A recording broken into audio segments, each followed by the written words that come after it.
Big boss season 7 live അപ്ഡേറ്റിലേക്ക് ഏവർക്കും അങ്ങോട്ട് സ്വാഗതം. അപ്പോൾ ജയിൽ നോമിനേഷൻ കഴിഞ്ഞിരിക്കുകയാണ്. എനിക്ക് ഈ വീഡിയോയുടെ ടൈറ്റില് എൻ്റെ മനസ്സിൽ ഉദ്ദേശിച്ചേക്കുന്നത് എന്താണെന്നറിയാവോ? അതായത് ആര്യൻ്റെ ചെറ്റത്തരവും അക്ബറിൻ്റെ നല്ല പൊളി നോമിനേഷനും എന്ന് വേണം ഈ വീഡിയോയ്ക്ക് ടൈറ്റിൽ കൊടുക്കണമെന്ന് എൻ്റെ ഒരു ആഗ്രഹം. ടൈറ്റിൽ കൊടുത്തു കഴിഞ്ഞ് കഴിഞ്ഞാൽ ചിലപ്പോൾ നിങ്ങൾ ശരിക്കും വീഡിയോയ്ക്ക് അതൊക്കെ ടൈറ്റിൽ കൊടുത്ത് എത്ര പേര് കാണുമെന്ന് എനിക്ക് അറിയത്തില്ല, നമുക്ക് നോക്കാം. എൻ്റെ മനസ്സിൽ എന്തായാലും ഇതാണ് ടൈറ്റിൽ. കാരണം വേറൊന്നും കൊണ്ടല്ല, അക്ബർ കുറച്ച് കാര്യങ്ങൾ പറഞ്ഞു അനുമോളെ നോമിനേറ്റ് ചെയ്തപ്പോൾ. അതിന് ഒരു കയ്യടി അക്ബർ അർഹിക്കുന്നുണ്ട്. ഞാനിത് പറയുമ്പോൾ തന്നെ ചില ആൾക്കാർ ഇപ്പം എന്നെ കല്ലുവലിച്ചെറിയാൻ നിപ്പുണ്ട്. പറയുന്ന മൊത്തം ഒന്ന് കേട്ടിട്ട് തെറി പറയടേ, അതേ എനിക്ക് പറയാനുള്ളൂ. പിന്നെ ആര്യൻ വന്നിട്ട് അനുമോളുടെ പേര് പറഞ്ഞിട്ട് അവൻ പറഞ്ഞത്, സത്യം പറഞ്ഞ അവൻ പുറത്തു വല്ലതും ആയിരുന്നെങ്കിൽ മടല് വെച്ച് അവൻ്റെ പുറത്തിനിട്ട് അടിച്ചാനെ. കാരണം കഴിഞ്ഞ ദിവസം ഒരു നന്ദിയില്ല ഇവനെന്ന് ഞാൻ ആലോചിക്കുന്നു അനുമോളോട്. കഴിഞ്ഞ ദിവസം രാത്രിയിൽ ഇവന് വിശക്കുന്നെന്ന് പറഞ്ഞപ്പോഴത്തേക്ക് കുത്തിപ്പൊക്കി പാവം എണീറ്റ് അവിടുന്ന് പോയി മുട്ടയൊക്കെ ഓംപ്ലേറ്റ് അടിച്ച് കൊടുത്തതാണ് അനുമോള്. എന്നിട്ട് അതിൻ്റെയൊക്കെ പേര് പറഞ്ഞിട്ടാണ് അവനിന്ന് നോമിനേറ്റ് ചെയ്തിരിക്കുന്നത്.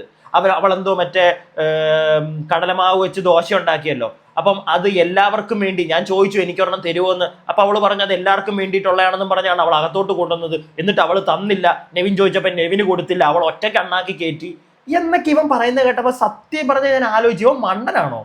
ജനങ്ങൾ ഇതൊക്കെ കാണുന്നതല്ലേ, നമ്മൾ കണ്ടതല്ലേ ലൈവിൽ എന്താ സംഭവിച്ചതെന്ന്. അനുമോൾ പറയുന്നുണ്ട് അതിൽ ആ നൂറയൊക്കെ അകത്ത് വിശന്നിരിക്കുകയാണ്, അവർക്കും കൂടെയും കൊടുക്കണം. ആര്യൻ കിച്ചണിൽ നിന്ന് തന്നെ ചോദിക്കുന്നുണ്ട്, ഒരെണ്ണം എനിക്കും തരാൻ പറയുമ്പോഴത്തേക്ക് പറയുന്നുണ്ട് നീ അത് കഴിച്ചല്ലോ മതി, ബാക്കിയുള്ളവർക്കുള്ളതാണ്, അവിടെയും കുറെ ജീവികളുണ്ടല്ലോ എന്നും പറഞ്ഞാണ് അതുകൊണ്ട് അനുമോൾ അകത്തോട്ട് വരുന്നത്. അല്ലാതെ ഒറ്റയ്ക്ക് അത് തിന്നണമെന്ന് വിചാരിച്ചിട്ടല്ല അനുമോൾ അത് ഉണ്ടാക്കിയിരിക്കുന്നത്. അങ്ങനെ ഒറ്റയ്ക്ക് തിന്നണമെന്ന് വിചാരിച്ചാണ് അനുമോൾ ഉണ്ടാക്കിയെങ്കിൽ ഓക്കെ, ഞാനും ഇവിടെ ഇരുന്ന് കല്ലെറിയായിരുന്നു. പക്ഷെ അനുമോൾ അങ്ങനല്ല ചെയ്തിരിക്കുന്നത്. അനുമോൾ അത് ബാക്കിയുള്ളവർക്കും കൂടെ കൊടുക്കണമെന്നും പറഞ്ഞ് അകത്തുകൊണ്ട് കൊണ്ടിരുന്നത്. പക്ഷെ കൊണ്ടുവന്ന് കഴിഞ്ഞപ്പം ആ നെവിൻ എന്ന് പറയുന്ന സുന്ദര കില്ലാടി അവൻ കിടന്ന് കാണിച്ച അഗ്രഷൻ, അതിൽ അനുമോക്ക് പിടിച്ചു നിൽക്കാൻ പറ്റിയില്ല, വേറെ മാർഗമില്ലായിരുന്നു. അവൻ തിന്നണ്ട എന്നുള്ളൊരു സാധനം അനുമോക്ക് ആ സമയത്ത് വാശി വന്നു. അതിനകത്ത് ഞാൻ അനുമോളെ തെറ്റ് പറയത്തില്ല, അതുകൊണ്ട് മാത്രം അനുമോളത് വായിലോട്ട് കുത്തിക്കയറ്റി. ഇത് പറഞ്ഞിട്ടാണ് ആര്യൻ അനുമോളെ നോമിനേറ്റ് ചെയ്തത്.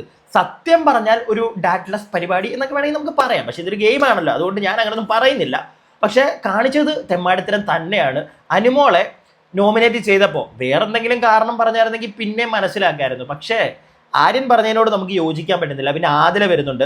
ആദില അനീഷേട്ടൻ്റെ പേര്, ഓഫ്കോഴ്സ് അനീഷേട്ടനും നമ്മുടെ അനുമോളുമാണ് ജയിലിലേക്ക് പോകാൻ പോകുന്നത്. അതിനകത്ത് അനീഷേട്ടൻ്റെ പേര് പറഞ്ഞപ്പോഴത്തേക്ക് നന്ദിയില്ലാത്ത ആളാണ് എന്നൊക്കെ പറയുന്നത് കേട്ടു. അനീഷേട്ടൻ എന്തിനാ ആദിലയോട് നന്ദി? എനിക്കറിയേണ്ട കാര്യം എനിക്കത് മനസ്സിലാവുന്നില്ല. എന്തിനാണ് അനീഷേട്ടൻ ആദിലയോട് നന്ദി കാണിക്കേണ്ടതെന്നൊക്കെ. പിന്നെ ഫിസിക്കൽ അഗ്രഷൻ, നമ്മുടെ അക്ബറിന്റെ കൈ കടിച്ചത്, അതൊക്കെ ഉള്ളതാണ് കേട്ടോ. കണ്ടതൊക്കെ നമ്മൾ കണ്ടെന്ന് തന്നെ പറയണോ? ഇല്ല എന്നൊന്നും പറയാൻ പറ്റത്തില്ല. അപ്പൊ ഇതൊക്കെയാണ് ആദില പറയുന്നത്. പിന്നെ അനുമോളെ പറ്റി പറയുന്നത് മറ്റേ ഫുഡ് ഉണ്ടാക്കിയ കേസ് തന്നെ, അത് ക്യാപ്റ്റനോട് ചോദിച്ചിട്ട് ചെയ്യായിരുന്നു. ഷാനവാസിക്ക് ആണല്ലോ കിച്ചൺ ക്യാപ്റ്റൻ, അപ്പൊ പുള്ളിയോട് ചോദിച്ചിട്ട് ചെയ്യണമായിരുന്നു, അതൊന്നും ചെയ്തില്ല. തെറ്റ് തന്നെയാണ് കേട്ടോ, അത് അനുമോൾ സമ്മതിക്കുന്നുമുണ്ട്.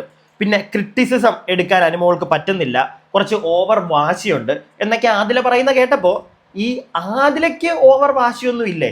നമ്മൾ ആരും കാണാറില്ലല്ലോ അല്ലേ ആദിലയുടെ ഓവർ വാശി.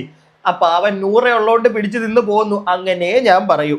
പിന്നെ നമ്മുടെ അനുമോള് വരുന്നുണ്ട്. അനുമോള് നെവിൻ്റെ അക്ബറിന്റെ പേരാണ് പറയുന്നത്. ഓഫ്കോഴ്സ് പറയും നെവിൻ്റെ, കാരണം അത്രയ്ക്കും മാനസികമായിട്ട് അനുമോളെ തളർത്തിയ ഒരുത്തരാണ്. പുറകേ നടന്ന് ചൊറിയുക. നെവിൻ്റെ കണ്ടന്റ് എന്ന് പറഞ്ഞാൽ ഒന്നുകിൽ ഫുഡ് എന്റർടൈൻമെന്റ്, അല്ലെങ്കിലുള്ള കണ്ടന്റ് എന്ന് പറഞ്ഞു കഴിഞ്ഞാൽ അനുമോള്. ഇതിപ്പോൾ അത്യാവശ്യം എല്ലാവർക്കും അറിയാം. അപ്പം അതൊക്കെ തന്നെയാണ് അനുമോള് പറയുന്നത്. പിന്നെ നെവിൻ വരുന്നുണ്ട്. അപ്പം അനുമോള് നെവിനെ പറ്റിയൊക്കെ സംസാരിക്കുമ്പോഴും അക്ബറിനെ പറ്റി സംസാരിക്കുമ്പോഴൊക്കെ ഒരുപാട് കരച്ചിലൊക്കെ വന്ന് വിങ്ങി പൊട്ടിയിട്ടാണ് സംസാരിക്കുന്നത്. അത് അനുമോൾ അങ്ങനെയാണ്. അത് ഇത്രയും ദിവസം ഈ ഒരു ബിഗ് ബോസ് കണ്ട ആളുകൾക്ക് അറിയാം അനുമോൾ എങ്ങനെയാണ്. അനുമോൾ സംസാരിക്കുമ്പോൾ എവിടേക്ക് ഇമോഷണൽ ആവും എന്നുള്ളത് കരഞ്ഞു പോകുന്നുണ്ട്. അതൊന്നും കള്ളത്തരമാണെന്നൊന്നും എനിക്ക് തോന്നുന്നില്ല. അപ്പൊ എന്താണെങ്കിലും അത് കഴിയുമ്പോഴത്തേക്കും നെവിൻ വരുന്നുണ്ട്. എന്നിട്ട് നെവിൻ്റെ വക എനിക്ക് ഇന്നത്തെ നോമിനേഷനിൽ തീരെ ഇഷ്ടപ്പെടാഞ്ഞത് നെവിൻ നോമിനേറ്റ് ചെയ്തതാണ്. അതിനകത്ത് അവൻ പറഞ്ഞ കാര്യങ്ങളാണ്. നെവിൻ നോമിനേറ്റ് ചെയ്തത് അനുമോളെ സാബുമാനെയാണ്. അതിനകത്ത് നെവിൻ നമ്മുടെ അനുമോളെ നോമിനേറ്റ് ചെയ്ത കാര്യം കയറി വന്ന ഉടനെ തന്നെ നോമിനേഷൻ അനുമോള് അങ്ങോട്ട് പോയി കഴിയുമ്പോഴാണ് നെവിൻ വരുന്നത്. കയറി വന്ന ഉടനെ അവൻ പറയുന്നുണ്ട് ഈ 2 ഗെയിം കളിച്ചതിന് ഇവൾ എന്തിനാണ് ഈ മോങ്ങുന്നത് എന്ന് എനിക്ക് അറിയില്ല എന്നൊക്കെ പറയുന്നുണ്ട്. എന്തിനാണെന്ന് ജനങ്ങൾക്കറിയാം. അപ്പൊ എന്താണെങ്കിലും അത് കഴിഞ്ഞിട്ട് പറയുന്നുണ്ട്, എൻ്റെ ഫസ്റ്റ് നോമിനേഷൻ അനുമോളാണ്. എനിക്ക് ഈ ഉള്ളിക്കേസ് ദോശക്കേസ് ഇതൊന്നും എടുത്തിടാൻ താല്പര്യമില്ല. കാരണം നമ്മളിപ്പോൾ ടോപ്പ് 10-ലുള്ള ആൾക്കാരാണ്. ഇപ്പം ഈ വീക്കിൽ ഈ ഫുഡ് എന്നൊക്കെ അതൊക്കെ എടുത്തിട്ട് ഇതിൻ്റെ നിലവാരം കളയാനായിട്ട്, എൻ്റെ നിലവാരം കളയാനായിട്ട് എനിക്ക് താല്പര്യമില്ല എന്നുള്ള വലിയ വലിയ കാര്യങ്ങൾ നെവിൻ പറയുന്ന കേട്ടപ്പോൾ സത്യം പറഞ്ഞാൽ ഞാൻ ഒന്ന് താടിക്ക് കൈ കൊടുത്തു. ഇവനാണോ ഈ പറയുന്നത്? നെവിനാണോ ഇത് പറയുന്നത്? ഫുഡിന്റെ പേരും പറഞ്ഞ് വഴക്കുണ്ടാക്കാൻ താല്പര്യമില്ല. നീ കഴിഞ്ഞ ദിവസം കണ്ടതാ അനുമോളത് ഉണ്ടാക്കിക്കൊണ്ട് വന്നപ്പം എനിക്ക് ഫുഡ് താടി എന്തുവായിരുന്നു? നെവിന്റെ വിചാരം ഇതൊന്നും ജനങ്ങൾ കാണുന്നില്ലെന്നാണോ? എനിക്ക് അറിയാൻ പാടില്ലാണ്ട് ചോദിക്കുക. ഭക്ഷണത്തിന്റെ പേരിൽ ഇല്ലെങ്കിൽ അന്ന് അത്രയും വഴക്കുണ്ടാവത്തില്ലായിരുന്നു. അനുമോൾ അത് മര്യാദയ്ക്ക് ഉണ്ടാക്കി അകത്ത് കൊണ്ടുവന്നിട്ട് അത് ആദിലയ്ക്കും നൂറയ്ക്കും ചിലപ്പോൾ നെവിനും എല്ലാവർക്കും മര്യാദയ്ക്ക് ഷെയർ ചെയ്തേനെ. പക്ഷെ അപ്പത്തേക്ക് ഫുഡ് താടി എന്ന് പറഞ്ഞ് അവിടെ കിടന്ന് ഒച്ച ഉണ്ടാക്കിയ ടീമാണ് പറയുന്നത് എനിക്ക് എൻ്റെ സ്റ്റാൻഡേർഡ് ഒന്നും കളയാൻ പറ്റില്ല, എനിക്ക് ഫുഡിന്റെ പേരിൽ ഇങ്ങനെ കിടന്ന് അടി ഉണ്ടാക്കാൻ പറ്റില്ല എന്നൊക്കെ നെവിൻ പറയുന്നത് കേട്ടപ്പോൾ സത്യം പറഞ്ഞാൽ എനിക്ക് നെവിനോട് പുച്ഛം തോന്നി കേട്ടോ. ആസ് ആൻ എന്റർടൈനർ എനിക്ക് ഭയങ്കര ഇഷ്ടമായിരുന്നു നെവിനെ. പക്ഷേ ഇന്നത്തെ നോമിനേഷനിൽ അവൻ അനുമോളുടെ കാര്യം പറഞ്ഞിട്ട് ഈ പ്രത്യേക പോയിന്റുകൾ പറഞ്ഞപ്പോഴത്തേക്ക് സത്യം പറഞ്ഞ ഈ ആഴ്ച നെവിൻ പോകുന്ന കാര്യത്തിൽ ഏതാണ്ടൊക്കെ തീരുമാനമായെന്ന് എനിക്ക് തോന്നുന്നു. പിന്നെ ആർട്ടിഫിഷ്യൽ കുലസ്ത്രീ ചമയുകയാണ് അനുമോൾ എന്നൊക്കെ പറയുന്നുണ്ട്. ഓക്കെ വോട്ടെ വിട്ടു. സാബുമാന്റെ പേര് പറയുന്ന അടുത്തത് എന്നിട്ട് പറയുകയാണ് സാബുമാൻ ഗെയിം ഒന്നും ഇല്ല സാബുമാൻ എന്ന്. ഞാൻ കണ്ടത് വെച്ചിട്ട് ഇത്രയും ആഴ്ചയിൽ സാബുമാൻ വന്നതിന് ശേഷം ഈ ആഴ്ചയാണ് ആ ചെറുക്കൻ എന്തെങ്കിലും ഒന്ന് കാണിക്കുന്നത് ക്യാപ്റ്റനായി കഴിഞ്ഞപ്പം. അവൻ ഗെയിം ഇല്ല അല്ലെങ്കിൽ അതാണ് മറ്റേതാണ് കുറച്ചിലാണെന്നൊക്കെ പറഞ്ഞിരുന്നത് ഈ ആഴ്ച പറയുന്നതിനോട് എനിക്ക് യോജിപ്പില്ല കേട്ടോ. അത് വേറൊരു കാര്യം. പിന്നെ നെവിന് സാബുമാനോട് ഒരു ദേഷ്യം പുള്ളി കിടപ്പുണ്ട്. കഴിഞ്ഞ ദിവസം ആ പയ്യന് ഗെയിം ഇല്ല എന്ന് പറഞ്ഞവനാ കഴിഞ്ഞ ദിവസം അവൻ ഗെയിം കളിച്ചെടുത്ത രണ്ട് മറ്റേ പാവേനെ നെവിന്റെ ഗെയിമിന്റെ റൂട്ടിലേക്ക് തിരിച്ചു വിടാൻ വേണ്ടി പോയി അടിച്ചു മാറ്റിക്കൊണ്ട് പോയത്. ആലോചിക്കണം. ആ നെവിന് സാബുമാന്റെ പേര് പറഞ്ഞ് നോമിനേറ്റ് ചെയ്യാൻ യാതൊരു വിധത്തിലുള്ള അർഹതയുണ്ടെന്ന് എനിക്ക് തോന്നുന്നില്ല. ഞാൻ എൻ്റെ അഭിപ്രായമാണ് പറയുന്നത്. നിങ്ങൾ താഴെ കമന്റ് ബോക്സിൽ പറയണം. അത് കഴിയുമ്പോഴത്തേക്ക് നമ്മുടെ നൂറ വരുന്നുണ്ട്. അനുമോളുടെയും ഷാനവാസിന്റെയും പേരാണ് പറയുന്നത്. അനുമോളുടെ കാര്യം പറയുമ്പോഴത്തേക്ക് നൂറ പറയുന്ന ഒരു കേസുണ്ട്. ഇനിയും ഞാൻ അങ്ങോട്ട് പറയുന്നത് ചിലപ്പം കുറേ ആളുകൾക്ക് ഇഷ്ടപ്പെടണമെന്നില്ല. പക്ഷെ ഒന്ന് ചിന്തിച്ചിട്ട് തലയിലോട്ട് കയറ്റുക. അല്ലാതെ മറ്റേ എന്തൊക്കെ പറഞ്ഞാലും അനുമോൾക്കേ ഞാൻ ഉമ്മ കൊടുക്കൂ എന്നും പറഞ്ഞിരിക്കുന്നവർ കാണണ്ടെന്ന് എനിക്ക് പറയാൻ പറ്റുള്ളൂ. പക്ഷെ ഇത്തിരി ബോധവും വിവരവും വിദ്യാഭ്യാസവും ഒന്നും വേണ്ട, വലിയ വിദ്യാഭ്യാസം ഒന്നും വേണ്ട, ഇത്തിരി ബോധവും വിവരം ഉള്ളവർക്ക് കാര്യം പിടികിട്ടും. നൂറ വന്നിട്ട് പറയുന്ന ഒരു കാര്യമുണ്ട്, ഈ ബസ്സിൽ നിൽക്കുന്ന പോലെ, അതായത് കഴിഞ്ഞ ദിവസം നമ്മുടെ പാവ കളക്ട് ചെയ്യുന്ന ആ ഒരു ടാസ്ക് ഉണ്ടല്ലോ. അപ്പൊ പാവ ഇങ്ങനെ അകത്തുനിന്ന് വരുമ്പോൾ എല്ലാവരും ഇങ്ങനെ വരി പോലെ ഇടിയും ബഹളമാണ്. പക്ഷെ ഓരോരുത്തരുടെ പുറകിലായിട്ടൊക്കെയാണല്ലോ നിൽക്കുന്നത്. ആ സമയത്ത് അക്ബർ അനുമോളുടെ പുറകെ നിൽക്കുമായിരുന്നു. അപ്പൊ അനുമോളുടെ പുറത്തോട്ട് വീണു, ശ്വാസം കിട്ടുന്നില്ല എന്നൊക്കെ പറഞ്ഞ് മൂക്കിനെന്തോ പറ്റി എന്നൊക്കെ പറഞ്ഞ് കരച്ചിന് ബഹളമുണ്ട്. പക്ഷെ ആ നിപ്പ് അതിനെ ബസ്സിൽ നിൽക്കുമ്പോൾ ചില പരിപാടികൾ കാണാറുണ്ടല്ലോ, അപ്പൊ അതുപോലെയാണെന്നൊക്കെ പറഞ്ഞ് അനുമോൾ അന്ന് പോയിന്റ് ഔട്ട് ചെയ്തിട്ടുണ്ടായിരുന്നു. അപ്പൊ ആ പറഞ്ഞത് ശരിയല്ല അനുമോളെ എന്ന് നൂറ അന്നേ പേഴ്സണലായിട്ട് പറഞ്ഞിട്ടുണ്ടായിരുന്നു. അത് തെറ്റാണ് എന്നൊക്കെ ഞാൻ പറഞ്ഞിട്ടുണ്ടായിരുന്നു. അത് പറഞ്ഞിട്ടാണ് നമ്മുടെ നൂറ അനുമോളെ നോമിനേറ്റ് ചെയ്യുന്നത്. പിന്നെ പേഴ്സണലായിട്ട് തന്നെ പറഞ്ഞു കൊടുത്തിട്ടുണ്ട് അവള്. പക്ഷെ എത്രയൊക്കെ പറഞ്ഞാലും അവൾക്ക് മനസ്സിലാവുന്നില്ല എന്നൊക്കെയാണ് നൂറ പറയുന്നത്. പിന്നെ ഷാനവാസിന്റെ പേര് പറയുന്നുണ്ട്. ഷാനവാസിന്റെ പറയുമ്പോഴത്തേക്ക് അവള് പറയുന്ന കാര്യം, നോമിനേഷനിൽ ഷാനവാസുമായിട്ട് കമ്പനിയാണോ, നോമിനേഷനിൽ ഷാനവാസിന്റെ പേര് പറയാൻ പറ്റത്തില്ല. പറഞ്ഞു കഴിഞ്ഞാൽ പുള്ളിക്ക് പേഴ്സണൽ ഗ്രഡ്ജാ. പിന്നെ പുള്ളി അതിനെ മാനിപ്പുലേറ്റ് ചെയ്യാൻ നടക്കും. അതെന്തിനാ അങ്ങനെ ചെയ്യുന്നതെന്ന് നൂറ ചോദിക്കുന്നുണ്ട്. അത് തെറ്റാണെന്ന് നൂറ പറയുന്നുണ്ട്. സത്യം തന്നെയാണ് കേട്ടോ. ഷാനവാസ് അനീഷ് പേര് പറഞ്ഞാൽ നൂറ എന്നിട്ട് പറയുന്നുണ്ട്, അനീഷാണ് പേര് പറയുന്നതെങ്കിൽ ഷാനവാസിക്ക് വലിയ കുഴപ്പമില്ല, വേറെ ആരെങ്കിലും ആണെങ്കിൽ അത് വലിയ പ്രശ്നമാണ്. കാരണം അനീഷ് പറഞ്ഞുകൊണ്ടേയിരിക്കും. അനീഷ് പറഞ്ഞു കഴിഞ്ഞാൽ ഷാനവാസിന് പിടിച്ചു നിൽക്കാൻ ഒന്നും ചെന്നിരുന്ന് പറഞ്ഞു മനസ്സിലാക്കി പരിപാടി നടക്കത്തില്ല, അല്ലെങ്കിൽ മാനിപ്പുലേറ്റ് ചെയ്യാൻ പറ്റത്തില്ല. ഇപ്പൊ അനീഷിനെ പിടിച്ചിരുത്തിയിട്ട് കാര്യങ്ങൾ അങ്ങനെയല്ലടാ ഇങ്ങനെയാന്ന് പറഞ്ഞു കഴിഞ്ഞാൽ അനീഷ് അവിടെ കിടന്ന് ഒച്ചമ്പോളം ഉണ്ടാക്കും. അനീഷിനെ സപ്പോർട്ടും കിട്ടൂ, കണ്ടന്റും കിട്ടുമെന്ന് ഷാനവാസിന് അറിയാം. പക്ഷെ അതിലെ നൂറെ പിടിച്ചിരുത്തി മക്കളെ മോളെ തലോടി പറഞ്ഞു കഴിഞ്ഞാൽ അവർ മിണ്ടാതിരുന്ന് ഇങ്ങനെ കേൾക്കും. അത് വേറെ, അത് ഷാനവാസിന്റെ ഒരു ഗെയിമായിട്ടാണ് എനിക്ക് തോന്നുന്നത്. അല്ലാതെ ഷാനവാസ് ചെയ്യുന്ന എല്ലാം മോശമാണെന്നൊന്നും ഞാൻ പറയത്തില്ല. അപ്പൊ ഇത് കഴിയുമ്പോഴത്തേക്ക് ലക്ഷ്മി വരുന്നുണ്ട്. അനുമോളെയും അക്ബറിനെയൊക്കെയാണ് പറയുന്നത്. ലക്ഷ്മിയും കുറേ നേരം നിന്ന് കഥയൊക്കെ പറയുന്നുണ്ട്. അതൊക്കെ പോട്ടെ, അതിനകത്തൊന്നും ഞാൻ വലിയ മൈൻഡ് കൊടുക്കുന്നില്ല. എനിക്ക് മൈൻഡ് ചെയ്യേണ്ട അല്ലെങ്കിൽ നിങ്ങളെ അറിയിക്കേണ്ട ഒരു കാര്യം, ഇത് കഴിയുമ്പോഴത്തേക്ക് അക്ബർ കാക്ക വരുന്നുണ്ട്. അക്ബർ കാക്ക വന്നിട്ട് അനുമോളെ അനീഷിനെയാണ് ഓഫ്കോഴ്സ് പറയുന്നത്. അനുമോളെ പറയുമ്പോൾ അക്ബർ പറയുന്ന കുറച്ച് കാര്യങ്ങളുണ്ട്. ഇത് നിങ്ങൾ ഒരാളോടുള്ള ഫേവറിറ്റിസം വെച്ചത് കേൾക്കരുതെന്നാണ് ഞാൻ പറയാനുള്ളത്. അങ്ങനെ കേട്ട് കഴിഞ്ഞാൽ നിങ്ങൾക്ക് ഇഷ്ടപ്പെടത്തുമില്ല. പക്ഷെ ഞാൻ ഇതിനെ ഒരു ഗെയിമായിട്ട് കാണുന്നതാണ്. എനിക്ക് ഇതിനകത്ത് ആരെയും അങ്ങനെ പേഴ്സണൽ എല്ലാവരും എനിക്ക് ഇഷ്ടമാണ്. എനിക്ക് അനുമോൾ കാണുമ്പോൾ സങ്കടം തോന്നാറുണ്ട്. അക്ബർ ഇന്നിപ്പോൾ കുറച്ച് പോയിന്റ്സ് പറഞ്ഞപ്പോൾ ഓക്കെ അത് പറയുന്നത് കറക്റ്റ് ആണല്ലോ എന്ന് എനിക്ക് തോന്നി. നെവിനെ ആസ് ആൻ എന്റർടൈനർ എനിക്ക് ഇഷ്ടമാണ്, അനീഷേട്ടനെ ഇഷ്ടമാണ്, എല്ലാവരും എനിക്ക് ഇഷ്ടമാണ്. പിടികിട്ടിയില്ലേ? അതിലെ നൂറെ എനിക്ക് ഇഷ്ടമാകുന്ന സാഹചര്യങ്ങളുണ്ട്.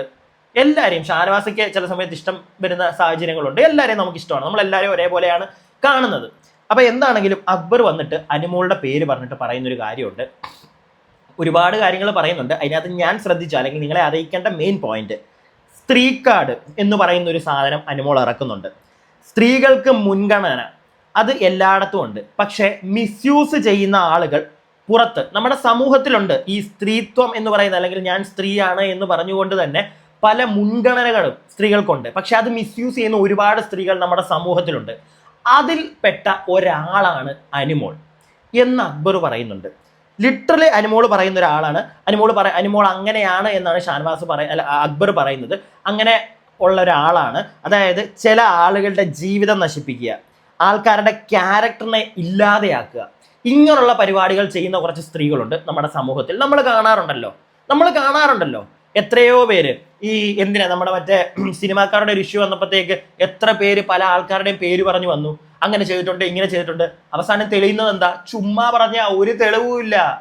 ഇത്തിരി ഫേമസാ ആ പറഞ്ഞ ആളുകളെ തന്നെ വേറെ പല വൃത്തികേടിനും പല സ്ഥലത്തുനിന്നും അതിനുശേഷം പോലീസുകാർ പിടിച്ചെടുത്തു എന്നൊന്നും പറയാൻ പറ്റത്തില്ല. അവർ പോലീസുകാരുടെ പിടിയിൽപ്പെട്ടു. മനസ്സിലായില്ലേ? ഒരു സ്ത്രീ ഉണ്ട്, ഞാൻ അവരുടെ പേരൊന്നും പറയുന്നില്ല.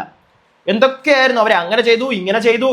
അവസാനം അവരെ വേറെ ഒരു പരിപാടിക്കൊക്കെ പോലീസ് അറസ്റ്റ് ചെയ്യേണ്ട വന്നു. സോ അങ്ങനെയുള്ള ഒരു സ്ത്രീയിൽ, അല്ലെങ്കിൽ ഞാൻ പറഞ്ഞ എക്സാമ്പിൾ വെച്ചിട്ടല്ല, ഞാൻ അങ്ങനെയല്ല പറയുന്നത്, പക്ഷെ സമൂഹത്തിൽ സ്ത്രീകളുടെ ആ ഒരു കാർഡ്, ആ ഒരു മുൻഗണന യൂസ് ചെയ്ത് പല ആളുകളെ ഇല്ലാതെയാക്കുന്ന സ്ത്രീകളിൽ ഒരാളാണ് അനുമോൾ എന്നൊരു സാധനം അക്ബർ അവിടെ പറഞ്ഞു. അക്ബർ അത് പറയാൻ കാരണം നൂറ പറഞ്ഞ ആ ഒരു കേസാണ്. കഴിഞ്ഞ ദിവസത്തെ ഈ ബസ്സിൽ ഉള്ള പോലെയാണ് അക്ബർ കാണിക്കുന്നത് എന്ന് പറഞ്ഞ ആ ഒരു സാധനം ഉണ്ടല്ലോ. ഒരിക്കലും അനുമോൾ ആ പറഞ്ഞതിനോട് ഞാൻ യോജിക്കുന്നില്ല. അക്ബർ ഇന്ന് പറഞ്ഞത് വളരെ കറക്റ്റ് ആയിട്ടുള്ളൊരു കാര്യമാണ്. കാരണം അങ്ങനെയുള്ള സ്ത്രീകളുണ്ട്. പക്ഷെ അനുമോൾ അങ്ങനെ ഒരു സ്ത്രീയാണെന്നല്ല ഞാനിവിടെ പറയുന്നത്. അത് നിങ്ങൾ ആലോചിക്കുക. പക്ഷെ അക്ബർ ആ പറഞ്ഞ പോയിന്റ് അത് വളരെ കറക്റ്റാണ്. അങ്ങനെയുള്ള സ്ത്രീകൾ നമ്മുടെ നാട്ടിലുണ്ട്. അങ്ങനെയുള്ള സ്ത്രീകളിൽ ഒരാളാണ് അനുമോൾ എന്ന് അക്ബർ പറഞ്ഞതിനകത്ത് എനിക്കത് അറിയത്തില്ല കേട്ടോ അത്രയും. പക്ഷെ അക്ബർ ആ പറയുന്നതിനകത്തൂടെ അനുമോൾ എന്താണോ അക്ബറിനെ ചെയ്തത്, നിങ്ങൾ അതും കൂടെ ചിന്തിക്കുക. അനുമോൾ എങ്ങനെയാണോ സമൂഹത്തിന്റെ ഫ്രണ്ടിൽ അക്ബർ ബസ്സിൽ നിൽക്കുമ്പോൾ ഉള്ള പോലെയാണ് എന്ന് പറഞ്ഞത്, അതുപോലെ തന്നെയാണ്, അല്ലെങ്കിൽ ആ സെയിം ഒരു ആഘാതം അത് അനുമോൾക്ക് കിട്ടുന്ന രീതിയിൽ തന്നെയാണ് അക്ബറും ഇന്ന് സംസാരിച്ചിരിക്കുന്നത്. കാരണം നിങ്ങളൊന്ന് ആലോചിക്കണം, സ്ത്രീ കാർഡ് ഇറക്കുന്നു ഓക്കെ, പക്ഷെ സമൂഹത്തിൽ ചില സ്ത്രീകൾ ഉണ്ട്. അങ്ങനെയുള്ളൊരു സ്ത്രീയെ പോലെയാണ് അനുമോൾ എന്ന് പറഞ്ഞതിനോട് എനിക്കറിയത്തില്ല കേട്ടോ. അത് അനുമോൾക്കും ഭയങ്കര രീതിയിൽ അഫക്റ്റ് ചെയ്യും. പുറത്തുള്ള ജീവിതത്തിന് അക്ബറിനും അഫക്റ്റ് ചെയ്യും. അക്ബറിനെ ഉറപ്പായിട്ടും അഫക്റ്റ് ചെയ്യും. അനുമോളാ പറഞ്ഞത് ബസ്സിൽ നിൽക്കുന്ന പോലെയാണ് ഇവിടെ ചില അഫക്റ്റ് ചെയ്യും. അതുപോലെ തന്നെ അക്ബർ ഇന്ന് നോമിനേഷനിൽ അനുമോൾക്കെതിരെ അത് പറഞ്ഞപ്പോൾ അനുമോളെയും അത് അഫക്റ്റ് ചെയ്യും എന്നാണ് എനിക്ക് മനസ്സിലാക്കാൻ സാധിച്ചത്. രണ്ടുപേരുടെ ഭാഗത്തും അക്ബർ പറഞ്ഞത് കറക്റ്റ്. ആ പറഞ്ഞ പോയിന്റ് അത് അനുമോളെ വെച്ചല്ല, അല്ലാതെ നമ്മൾ നോക്കുമ്പോൾ കറക്റ്റ് കാര്യമാണ്, നടക്കുന്ന കാര്യമാണ്. ഈ സ്ത്രീത്വം അല്ലെങ്കിൽ സ്ത്രീയാണ് മുൻഗണനയുള്ളതുകൊണ്ട് പല വൃത്തികേടുകളും ചില സ്ത്രീകൾ ചെയ്യാറുണ്ട്. അത് മറ്റുള്ള സ്ത്രീകൾക്ക് കിട്ടേണ്ട അവകാശങ്ങൾ പോലും ഇല്ലാതെ, സ്ത്രീകൾ തന്നെ ഇത് മനസ്സിലാക്കണം, നിങ്ങൾക്ക് കിട്ടേണ്ട പല അവകാശങ്ങൾ പോലും ഇവിടെ ഇല്ലാതെയാക്കുന്നത് ഒരു കൂട്ടം സ്ത്രീകളാണ്. സത്യമാണത്. പക്ഷെ അതിനകത്ത് അനുമോള് ഉൾപ്പെടും എന്ന് പറഞ്ഞതിനോട് ഇതൊരു ഗെയിം ഷോ ആണ്. ആ ഗെയിം ഷോയിൽ വെച്ച് അനുമോൾ ഒരു വൃത്തികേട് തന്നെ വേണമെങ്കിൽ പറയാം, അങ്ങനെ പറയരുതായിരുന്നു, അത് പറഞ്ഞു. അക്ബറിനെ അത് അഫക്റ്റ് ചെയ്യും. അതുപോലെ തന്നെ അക്ബർ പറഞ്ഞതും അനുമോളെ നാളെ അഫക്റ്റ് ചെയ്യും. പിടികിട്ടിയില്ലേ? അതാണ് എനിക്ക് നിങ്ങളോടൊന്ന് പറഞ്ഞ് മനസ്സിലാക്കി തരണം എന്ന് എനിക്കുണ്ടായിരുന്നത്. രണ്ടുപേരുടെ ഭാഗത്തും അനുമോൾ ആദ്യമേ തെറ്റ് ചെയ്തു എന്നേ ഉള്ളൂ. അക്ബറും ഇപ്പോൾ ഇത് പറയുന്നതിലൂടെ അക്ബറും ചെറിയൊരു തെറ്റ് ചെയ്തിട്ടുണ്ട്. അത് എല്ലാവരും മനസ്സിലാക്കണം. ഇത് കഴിഞ്ഞിട്ട് അനീഷേട്ടനെ പറ്റിയിട്ടാണ് പറയുന്നത്. പുറത്ത് വെച്ചായിരുന്നെങ്കിൽ അടിച്ച് നിന്റെ കവാല പൊട്ടിച്ചേനെ എന്നൊക്കെയാണ് അക്ബർ പറയുന്നത്. നല്ല രീതിയിൽ അക്ബറിന് കലിപ്പായിട്ടുണ്ട് അനീഷേട്ടൻ ആ ടാസ്കിന്റെ ഇടയ്ക്ക് കടിച്ചത്. അപ്പം അതിന്റെ പേരിൽ പുറത്തായിരുന്നെങ്കിൽ നിന്നെ ഞാൻ അങ്ങ് ശരിയാക്കിയനടാ മോനെ എന്നുള്ള രീതിയിൽ തന്നെ പറഞ്ഞാണ് അനീഷേട്ടനെ നോമിനേറ്റ് ചെയ്യുന്നത്. അപ്പൊ ഏറ്റവും കൂടുതൽ വോട്ട് കിട്ടിയിരിക്കുന്നത് അനുമോൾക്കും അനീഷേട്ടനുമാണ്. അങ്ങനെ ഈ ആഴ്ചയും നമ്മുടെ അനുമോളും പോകും. എനിക്ക് തോന്നുന്നു ഏറ്റവും കൂടുതൽ വന്നിരിക്കുന്നത് അനീഷേട്ടൻ എന്തായാലും ഓഫ്കോഴ്സ് ഈ സീസണിൽ ഏറ്റവും കൂടുതൽ ജയിലിൽ പോയിരിക്കുന്ന ഒരാൾ അനീഷേട്ടനാണെന്നാണ് എനിക്ക് തോന്നുന്നത്. കൂടെ അനുമോളും എനിക്ക് തോന്നുന്നു അത്യാവശ്യം പോയിട്ടുണ്ടല്ലേ. അപ്പൊ എന്താണെങ്കിലും അടുപ്പിച്ച് എനിക്ക് തോന്നുന്നു അനീഷേട്ടനാണെന്ന് തോന്നുന്നു ഇപ്പൊ പോകുന്നത്.